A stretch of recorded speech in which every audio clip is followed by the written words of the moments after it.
আসসালামু আলাইকুম, কি অবস্থা সবাইকে সাজু ভাইয়ের পক্ষ থেকে অনেক শুভেচ্ছা। আজকে আপনাদের সাথে শেয়ার করব কিভাবে আমরা মরগদেরকে যত্ন করি। ভাই আমি মর্গের ফার্মে কাজ করি, মাত্র বেতনের বিষয়ে পরে একটা ভিডিওতে বলবো। তো ভিডিও স্কিপ না করে সবাই ভিডিওটা দেখবে। আসলে মর্গের ফার্মে কাজ করি, অনেক কষ্ট। তো এখানে আমি বসি দিছিলাম, বসিগুলো নষ্ট হয়ে গেছে, বসিগুলো উঠেছি। তো যারা মর্গের ফার্মে কাজ করেন তারা আসলেই বুঝেন মর্গের ফার্মে কতটুকু কষ্ট।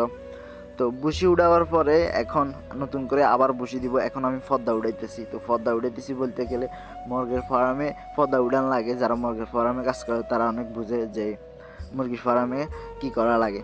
তো মুরগির ফার্মে প্রথমে তো ফর্দা উড়াইলাম। ফর্দা উড়াবার পরে গন্ধ যেগুলো আছে ওগুলো সব বের হয়ে যাইতেছে। আর মুরগি এগুলোর বয়স হচ্ছে মাত্র 6 দিন। তো 6 দিনে মুরগির সাইজ তো দেখলেন। তো 6 দিনে মুরগির সাইজ দেখলেন, যদি তারা অবশ্যই কমেন্ট করে বলবেন যে মরকগুলা কি ঠিক আছে নাকি ঠিক নেই। তো এখন আমি যে আমাদের মুরগির ফার্ম যেটা, তো ওটাতে এখন বর্তমানে আমি ভুসি ডালবো। ভুসি ডালবার পরে ভুসিগুলা ঘাঁটবো। সবাই ভিডিও স্কিপ না করে ভিডিও পুরো দেখেন। এখন ভুসি কাটা ভুসি ডালে দিলাম, সবগুলোতে ডেল দেওয়ার পরে এখন ঘাটতেছি। এগুলো মেলে দেওয়া লাগে, এগুলো না মেললে মুরগি ঠান্ডা লেগে যায়। মুরগির যে যত্ন করা লাগে আমরা ওই অতটুকু যত্ন করি। এগুলো হচ্ছে ব্রয়লার মুরগি।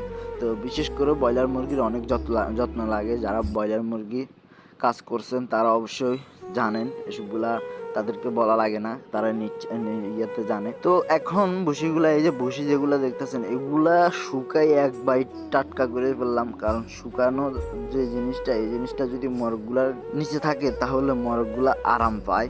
মরগগুলা তাড়াতাড়ি বলার জন্য চেষ্টা বলে। কত যে কষ্ট সেটা একমাত্র ওই ব্যক্তি বুঝতে পারে যে কিনা মুরগির ফার্মে কাজ করে, এমনকি গরুর খামার, মুরগির খামার, হাঁসের খামার তারাই বুঝে। তো বিশেষ করে এখন আমি মুরগির খামার, আমাদের মুরগির খামারে সবগুলা ঘেটে ভুসি ঘেটতেছি। ভুসি কাটবার পরেই মোরগ কীভাবে দৌড়াচ্ছে। আসলে এই মোরগটা অসুস্থ হয়ে গেছে। অসুস্থ হওয়ার পরে এটা তো ওটা কিছু না, এখন ভুসি মেলতেছি। ভুসি মেলতে প্রায় আমাদের ভুসি মেলা শেষ হয়ে গেছে। অনেক ভুসি মেলে ফেললাম। তো মেলবার পরে ভুসিগুলা ঘেটে দিছি। ঘেটে দেওয়ার পরে এখন এই যে কাজ শেষ হয়ে যাচ্ছে।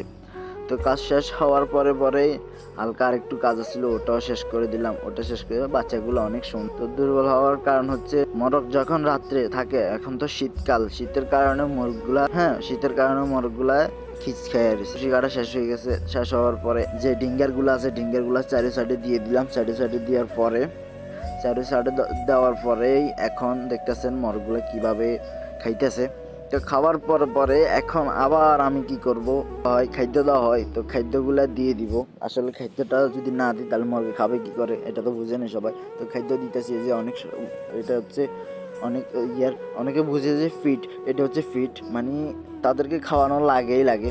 তো বিশেষ করে যারা মুরগি ফার্মে কাজ করছেন তারা অবশ্যই জানেন। তো আজকের ভিডিওটা ছিল এই পর্যন্ত। আরেকটা কথা বলতে চাই, কেউ যদি জানতে চান যে মুরগিরে কিভাবে বড় করতে হয়, কি মেডিসিন দিতে হয়, আমি নেক্সট একটা ভিডিওতে আনবো। আজকে এই ভিডিওটাতে আপনাদেরকে চ্যালেঞ্জ দিয়ে বলবো যে সবাই এই ভিডিওটা শেয়ার করে দিবেন।